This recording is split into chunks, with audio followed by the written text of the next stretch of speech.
नमस्कार दोस्तों, एक बार फिर से स्वागत है आपका हमारे चैनल में। और आज हम एक्सप्लेन करने वाले हैं कैट वेब सीरीज के 4th एपिसोड को।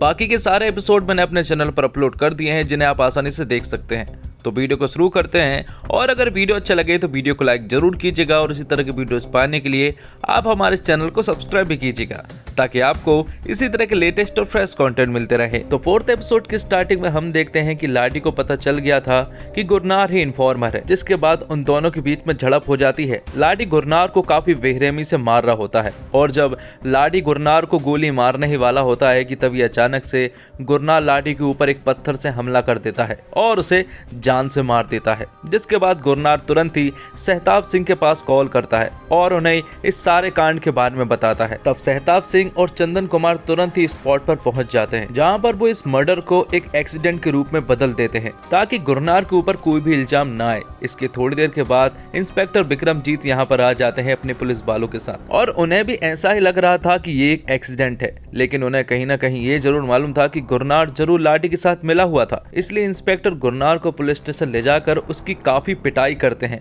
और उसे उगलवाना चाह रहे थे, लेकिन यहाँ पर गुरनार कुछ भी नहीं बोलता है और वो कहता है कि वो सिर्फ उसका एक दोस्त था, वो उसके साथ मिला हुआ नहीं है। और जब गुरनार की पिटाई चली रही होती है कि तभी यहाँ पर एक कांस्टेबल आता है और वो इंस्पेक्टर विक्रमजीत से कहता है कि गुरनार की बेल हो चुकी है। तब गुरनार को छोड़ दिया जाता है। जिसके बाद हम ओलेक हाउस को देख पाते हैं, जहां पर कि सभी लोग बैठे हुए थे। यहाँ पर ओलेक मैडम इस एरिया के एसपी को काफी चिल्लाती है, क्योंकि इस रेड के बारे में उसे कैसे नहीं मालूम था। अगर उसे इस रेड के बारे में मालूम होता तो आज उनका सबसे वफादार आदमी लाडी जिंदा होता। लेकिन जो भी है, इन सब के कारण अब उन लोगों को गुरनार के ऊपर भरोसा काफी बढ़ गया था। जिसके अगले सीन में हम देखते हैं कि गुरनार बबीता मैडम के पास जाता है। वो उनसे कहता है कि उसे काफी ज्यादा दुख हो रहा है, क्योंकि पहली बार उसे ऐसा लगा कि उसने किसी गलत आदमी को मार दिया। तब बबीता मैडम उसे समझाती है कि अगर तुम उसे नहीं मारते तो वो तुम्हें मार देता। अब अगले सीन में हम गुरनार के भाई सन्नी और उसकी गर्लफ्रेंड शहर को देख पाते हैं। दोनों ही एक दूसरे से काफी प्यार करते हैं और दोनों का ही कनाडा जाने का सपना भी है। दोनों पढ़ाई में बिल्कुल खराब है, लेकिन उन्हें किसी भी हालत में कनाडा पहुंचना है। इसलिए वो लोग एक आदमी के पास पहुंचते हैं जो कि कांस्टेबल है। वो उनसे बात करते हैं। दरअसल वो लोग यहाँ पर डील करने के लिए आए थे। वो उनसे कहते हैं कि पुलिस जो ड्रग्स पकड़ती है वो पुलिस जला देती है। इससे ना तो पुलिस को फायदा होता है और ना ही आपको। इसलिए वो चाहते हैं कि जब पुलिस ड्रग्स पकड़ती है तो उनमें से थोड़ा सा ड्रग्स वो निकाल ले और हमें दे दे, ताकि हम वो उस ड्रग्स को बेच सकें और उनसे पैसा कमा सके। और जो भी पैसा मिलेगा हम उसे आधा आधा बांट लेंगे। अब आगे रात में हम देखते हैं कि शमशेर के घर पर गुरनार और मोंटी भी मौजूद थे। वे सभी लोग खाना खा रहे थे।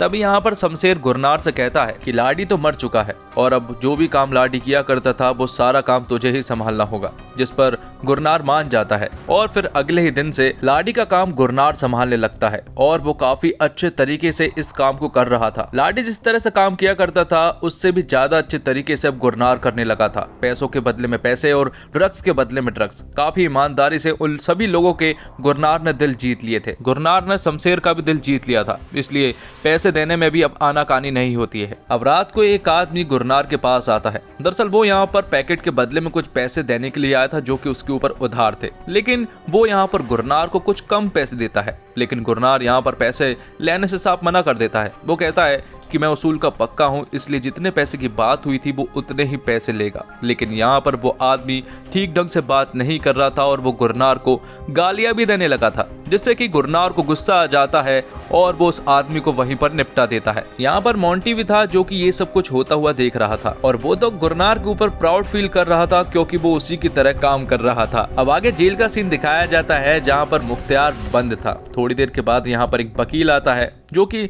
मुख्तियार के कुछ साइन लेने के लिए आया था। लेकिन यहाँ पर मुख्तियार उसकी उंगली चबा देता है और उसे काफी गालियां भी देने लगता है। दरअसल ये वकील काफी दिनों से जेल में आ रहा है और वो मुख्तियार के सिर्फ साइन लेकर जाता है, लेकिन उसकी बेल नहीं करवा पा रहा है। जिस पर कि वो वकील उसे बताता है कि उसके बेटे ने ही उसे बेल करवाने से मना किया है। उसके बेटे ने मुझे 50,000 रुपए दिए हैं, इसलिए वो तुम्हारी बेल नहीं करवा पा रहा है। उसका प्लान तो तुम्हें 5 साल यहीं पर सड़ाने का है। लेकिन यहाँ पर मुख्तियार उससे कहता है कि एक बार मुझे इस जेल से निकल जाने दे, मैं तुझे लाख रुपए दूंगा। अब आगे हम एक सॉन्ग की शूटिंग का सीन देख पाते हैं, जहां पर हीरो था रॉकी और हीरोइन कोई और थी। लेकिन यहाँ पर स्वीटी को ऐसा लग रहा था कि शायद हीरोइन वो है, जबकि वो तो बैकग्राउंड में डांस करने वाली एक छोटी मोटी डांसर थी। और ये सब चीजें देखकर उसे काफी गुस्सा भी आ रहा था और यहाँ पर एक डायरेक्टर उसे बार बार चिल्ला भी रहा था, जिसके बदले में वो डायरेक्टर को काफी गालियां देती है और हीरा और सवा की उन लोगों से झड़प भी हो जाती है। अगले सीन में हम देखते हैं चंदन कुमार और सहताब सिंह को, जो कि बैठे हुए थे। उन्हें मालूम है कि विक्रमजीत उनके काम में टांग अड़ा रहा है, इसलिए सहताब सिंह तुरंत ही विक्रमजीत के पास कॉल करते हैं। वो उससे कहते हैं कि उनके पास एक इम्पोर्टेंट इन्फॉर्मेशन है, इसलिए वो आए और ये इन्फॉर्मेशन लेकर चले जाए।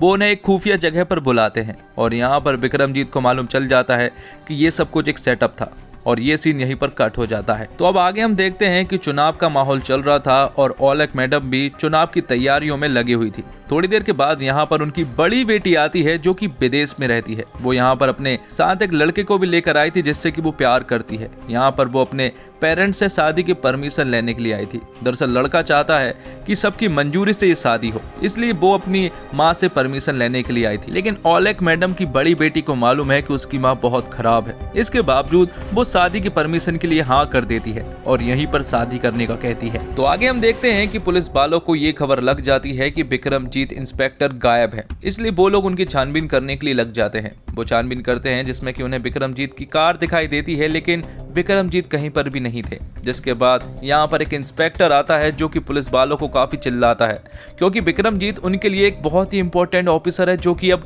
गायब हो चुका है। जिसके अगले सीन में हम देखते हैं कि औलख मैडम की बड़ी बेटी की अब शादी होने लगी थी। सभी लोग काफी खुश लग रहे थे और स्टेज शो के लिए उन्होंने एक्टर रॉकी को यहाँ पर बुलाया था, जिसे कि औलख मैडम की छोटी बेटी मतलब कि किमी उसे पसंद करती है। साथ ही यहाँ पर हमें यह भी पता चलता है कि औलख मैडम की छोटी बेटी मतलब किमी को मोंटी भी पसंद करता है। लेकिन यहाँ पर किमी रॉकी को इशारे करके अपने साथ ले जाती है और एक कमरे में उसके साथ इंटीमेट होने का सोचती है। और जब वो लोग इंटीमेट हो ही रहे थे कि तभी दरवाजे पर मोंटी आ जाता है और जब किमी दरवाजा खोलती है तो यहाँ पर मोंटी अंदर घुसते ही वो रॉकी को मारना शुरू कर देता है। किमी उसे बचाने की कोशिश करती है, लेकिन यहाँ पर मोंटी उसके पीछे जाकर उसे मारने की कोशिश करता है, लेकिन गुरनार किसी तरह से रॉकी को बचा लेता है। लेकिन यहाँ पर मोंटी औलख मैडम को बताता है कि रॉकी किमी के साथ गंदी हरकतें करने की कोशिश कर रहा था। अब आगे हम देखते हैं कि औलख मैडम की बड़ी बेटी किमी से पूछती है कि क्या वो रॉकी से प्यार करती है, जिस पर कि किमी उसे कहती है कि वो रॉकी से प्यार करती है। और ये बात जब औलख मैडम सुनती है तो वो किमी को खूब चिल्लाती है और वो उससे कहती है कि ये सब कुछ नहीं हो सकता, वो जो सोच रही है वो बिल्कुल भी नहीं हो सकता, क्योंकि ये सब कुछ गलत होगा अगर ये सब कुछ हुआ तो, क्योंकि रॉकी तुम्हारा भाई है। और ये बात सुनते ही किमी के तोते उड़ जाते हैं, क्योंकि एक पल में ही रॉकी सैया से उसका भैया बन चुका था। और इसी के साथ कैट वेब सीरीज का 4th एपिसोड यहीं पर खत्म होता है। तो दोस्तों, उम्मीद करता हूँ आपको वीडियो पसंद आई होगी। वीडियो पसंद आई हो तो वीडियो को लाइक जरूर कीजिएगा और इसी तरह की वीडियोस पाने के लिए आप हमारे चैनल को सब्सक्राइब भी कीजिएगा, ताकि आपको इसी तरह के लेटेस्ट और फ्रेश कंटेंट मिलते रहे। धन्यवाद। जय हिंद, जय भारत, जय श्री राम।